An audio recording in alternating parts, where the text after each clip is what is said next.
come true. All I want for Christmas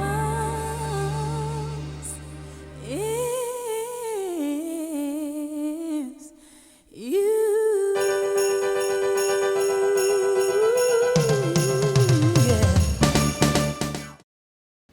What's up, Grizzlies, and welcome back to your bi-weekly video magazine. I'm your anchor, Umi, and don't you love it when babies laugh, sleep, or grab your pinky? Today we have 4 parents who feel this kind of love on a day-to-day basis. Alicia Woolridge has this look on what it's like to enter the life of parenthood.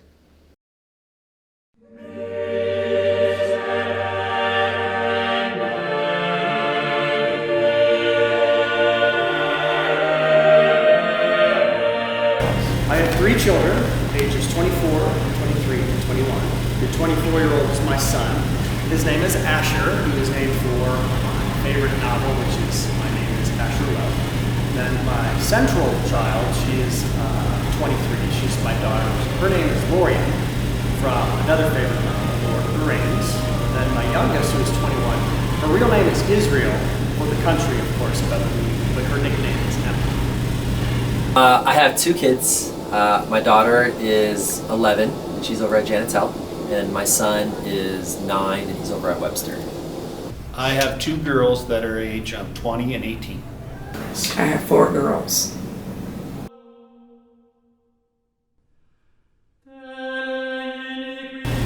The moment my wife told me she was pregnant, because it was unplanned. Not that it was a bad thing, but we weren't trying each other's.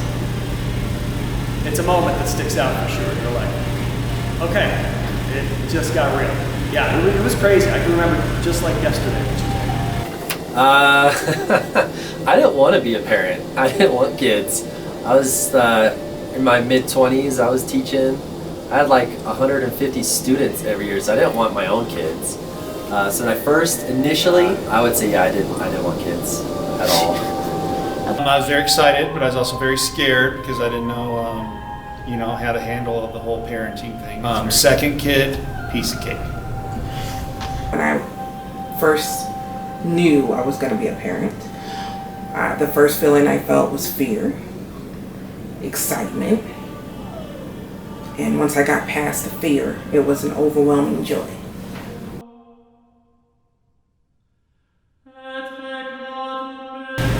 The hardest thing about becoming a parent is letting your kids experience life, knowing how much to protect and how much to understand that this is just part of life. I would say the hardest thing about becoming a parent is the constant worry. It just doesn't matter where they are, what they're doing. It could be the easiest, most simple task, but you're just always concerned about them. Like on the playground, you're worried. They're like at school, getting lunch, you're worried. They're staying the night somewhere, you'll worry. The hardest things are, I think there's a lot of pressure on parents because you got to provide for your kids, and it's not just about yourself anymore. You can't be selfish if you're going to be a parent. Also nervous. I wanted everything to work out good for my kids, and not have them get hurt or anything like that. So there's a lot of worry that goes along with being a parent. Okay. The hardest thing about becoming a parent is the unknown. You're making decisions for another life. You don't know exactly if you're making the right decision.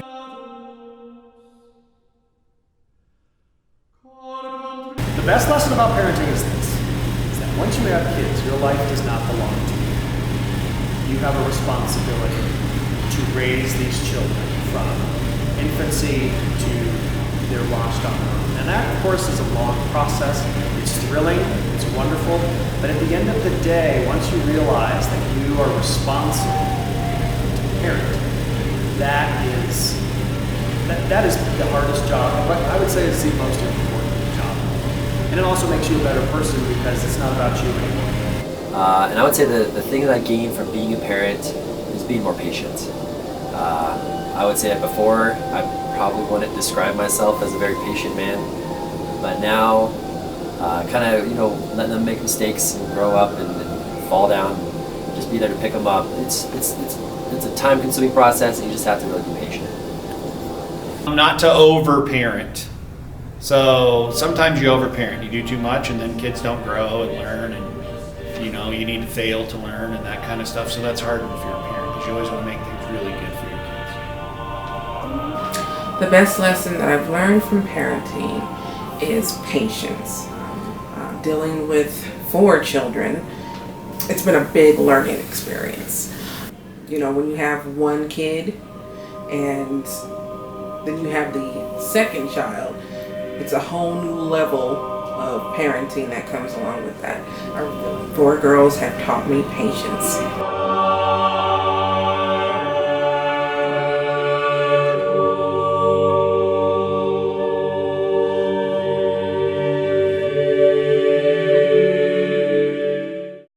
What console should I get next? Which is better, PlayStation or Xbox? Stay tuned as Jake Stevens plugs you into the world of console players at Mesa to find their opinion on the topic. My name is Aaron Trevino. I play both PS4 and Xbox. My name is Eric Heine. I'm Dylan Vicari, and I like playing Xbox.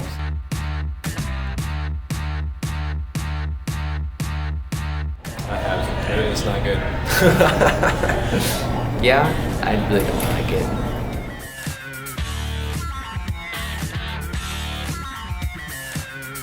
Which console do I think is better? I think PS4 is better. Obviously PS4. Xbox.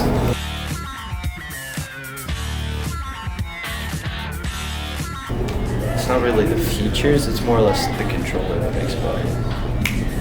Well, it has better UI. Probably the controller, games in general. Yeah. It's honestly the slim controller. That's probably the best part that gets me because it's easy to maneuver around with the joysticks and the pads, touch pads.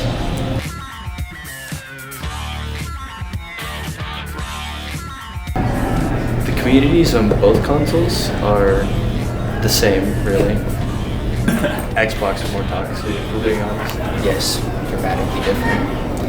Game chats are better, but yeah. Oh yeah, most definitely.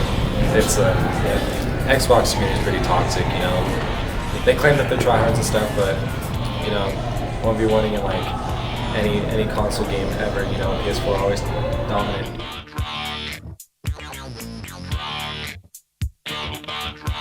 Definitely the PS4. Every game comes out a month before Xbox. You know, it's where it's at. Probably PS4 God of War. As much as I would hate to say it, the console with better exclusives would have to be Xbox. We're done. We're done.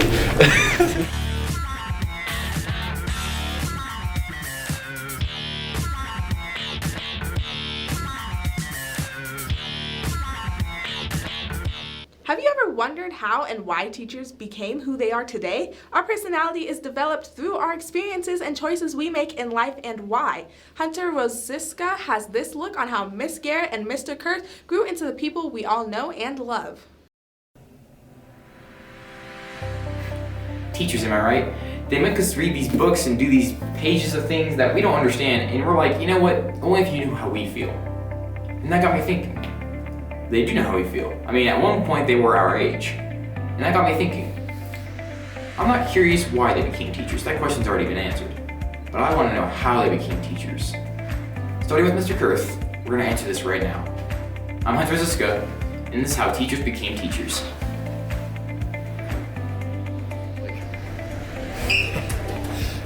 It was in Missouri, and it involved writing lots of papers. I went to basically a college prep school where actually my high school was more difficult than going to Colorado College, so it was no joke. When I was a junior in high school, I thought I was going to go into NROTC and be a Marine, and then I thought when I finished my time that I would serve for that scholarship that I'd go into federal law enforcement, either the FBI or the DEA. But the one thing that I can pinpoint, it kind of all fell into place immediately. It was the first paragraph of The Fall of the House of Usher. So I took basically a short fiction class. So at CC you take one class at a time. So the second class that I took when I was in college as a freshman, I sat down, opened up Fall of the House of Usher, and read the paragraph literally 10 times in a row, and I was like, man, this is just such amazing writing. And I had this reverence for it, and it all kind of came to me at once, and I said, you know what? I could just be an English major, read awesome stories, be a teacher, have summers off, be done with work at 3 o'clock so I can go into the mountains and do crazy things, help people, and be broke for the rest of my life. Sounds awesome. Let's do it. And so that ever since then, that's instead of killing terrorists, that's what I've been doing. Well, it was here, so I went to Mesa Ridge High School. So it was interesting. I liked it. It was fun. Nothing's changed that much since I've been here. But I was a full year athlete, so I did softball, basketball, and soccer. And then I was in National Honor Society and all of those things, so I was really busy. I always wanted to be a librarian. So I started helping Miss Coe, who was the librarian when I was here. I was one of her student assistants.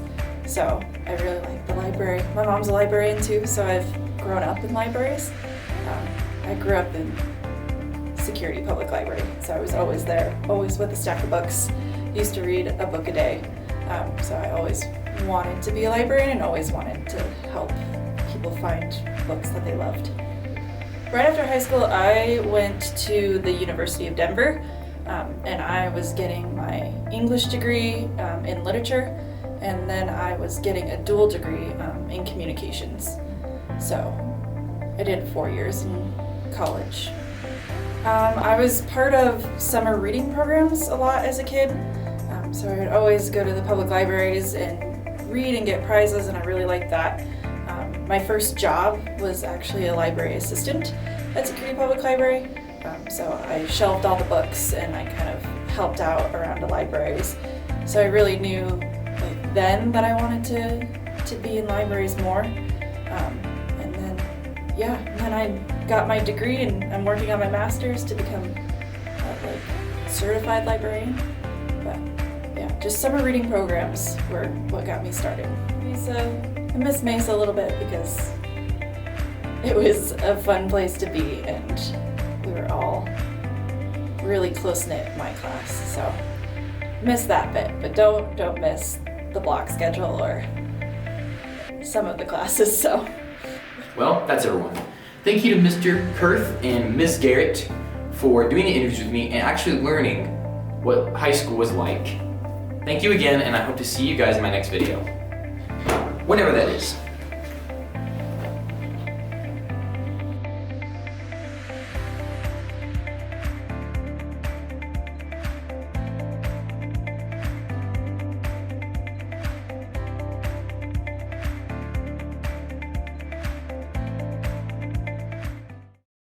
Are you afraid of bees? Have you ever heard the term save the bees? Well, that's exactly what Mr. Reader is doing. Joshua Grubel is taking a look into his beekeeping hobbies. Mr. Reader, and I'm a science teacher here at Mesa Ridge High School. Well, we first started doing bees about 12 years ago when my oldest son was diagnosed with type 1 diabetes. And eating sugar is a problem for people with diabetes. And so when you bake cookies or cakes or something like that, you can substitute sugar or substitute honey for the sugar. So we just got bees when my oldest son was in 2nd grade because he got type 1 diabetes. He was diagnosed. And the reason we got the bees is because we wanted the honey. Because when you bake cookies and cakes and things, you put sugar in there, and sugar is bad for kids with diabetes. So what you can do is you can remove the sugar, but substitute in honey. And honey is much better for kids with diabetes. So that's why we got them originally. And all the bees that I have right now, I found from a swarm. So I really don't know what species of bee they are other than they're honeybees.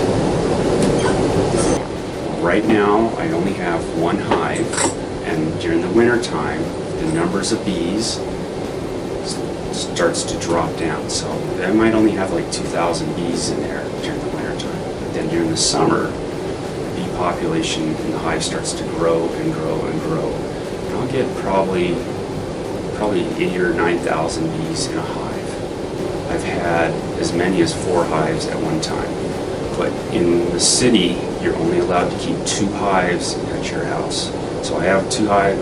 At that time I had 2 hives at my house, and I had 2 hives at my mom's house. Okay, so then during the summer, the number of bees keeps growing and growing and growing, and eventually there's too many bees for the hive.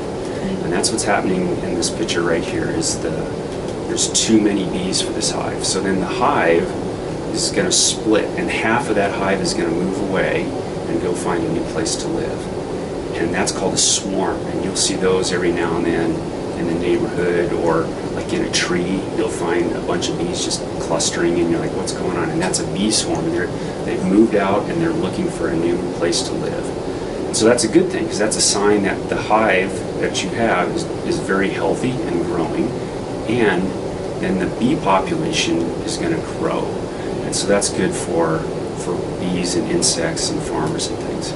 And so when you find the bee in the tree or wherever for a swarm, you can go capture that hive, that swarm. And this is what my son did. He took a bucket and he saw a swarm. He took the bucket and went underneath the swarm and just basically put the swarm into the bucket, and then he cut the tree branches and let the swarm gently drop into the bucket, put the lid on the bucket, and then we drove that swarm over to my mom's house where we had some space, and we put it into a hive, and the bees hopefully will say, hey, this is a great place to live, this is where we want to stay, and now we have ourselves another hive. And that's exactly what we did.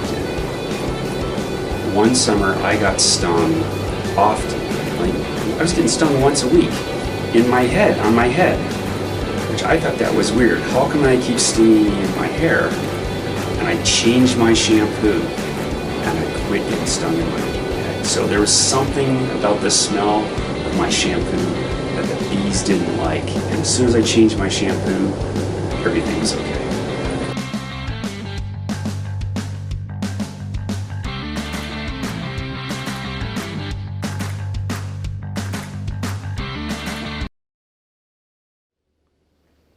Clubs for tomorrow are Muse with Miss Tilly at lunch in room 109, Book Club with Mr. Walker at lunch in the library, Knowledge Bowl with Mr. Grapes at lunch in room 205, Card Club with Mr. Reimer after school, Diversity with Miss Jungling at lunch, FCLA with Miss Bird at lunch in room 110, Guys Group with Mr. Christensen at advisory in the choir room, and Athletic Training with Mrs. Brittany in the athletic training room. Thank you so much for tuning in, Grizzlies. Once again, if you do have any questions or story ideas, email us at kmrg@wsd3.org. And don't forget to follow our Instagram and Snapchat at kmrg.grizzlies. Once again, thanks for watching and have a great day, Mesa.